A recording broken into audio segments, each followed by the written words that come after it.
Welcome to Angry Scotsman Reviews. Today we'll be reviewing Fahrenheit 451 and we'll be telling you why you want to be reading this book in 2026 unless you want to be a doughball for life. Fahrenheit 451 is set in a world where firemen don't put out fires, they start them. All literature is banned. Firemen are tasked with burning any and all traces of books. The protagonist is Guy Montag, a 30-year-old fireman who lives in a small neighbourhood. When walking home from work late at night, he encounters Clarice McClellan, a teenager who lives just over the road. Clarice has an ethereal quality to her. Her face is pale as milk and her dress a brilliant white. She asks Montag about his job. "Why did you become a firefighter? You don't seem like the sort. Do you ever read the books you burn?" These questions poke and prod Guy in an unfamiliar way. He leaves her, feeling muddled and agitated, arriving home only to find his wife laying unconscious on the bed, having taken a jar full of sleeping pills. In flustered panic, he calls for help. Two technicians come to his house, seeing to his wife with the use of a mechanical device like a snake, which replaces all of her poison blood with healthy blood. The two shadowy men leave,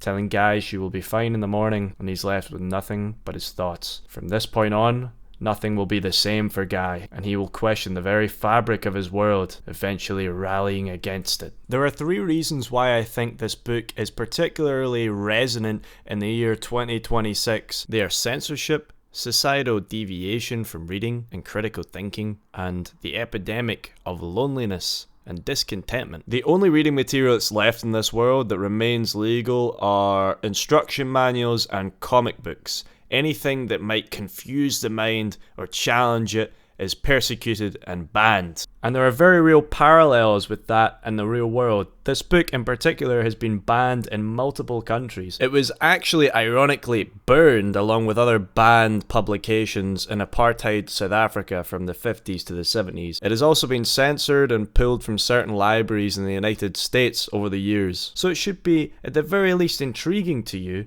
as a banned book. Why would they ban this book? But one of the most alarmingly relevant things in 2026 is that in this book, readership collapsed not because of laws or restrictions, but because people stopped reading. And this is where the book probably strikes home the most. I would argue it's basically the core idea of Fahrenheit 451. Censorship is a backdrop, and Bradbury's own interpretation is that the book is about censorship primarily. But if people stop reading and valuing books, then all the hard work of censorship is already done. So instead of reading, people in this world watch wall TVs. Guy's wife Mildred watches The Parlour, a sort of TV show equivalent, on these wall TVs almost constantly. On The Parlour, nothing really seems to happen. It's the shallowest form of entertainment. We can observe this today. I mean, just look at our beautiful YouTube, which is increasingly now the realm of short, ad-friendly, sterile content. Beyond that as well, there are these devices that people wear in their ears called seashells, which are analogous today to perhaps earphones or AirPods. Mildred shows the effect that the wall TV and the seashells have on people. Her synthetic world becomes more real and more important to her than Guy. When a savage death befalls one character,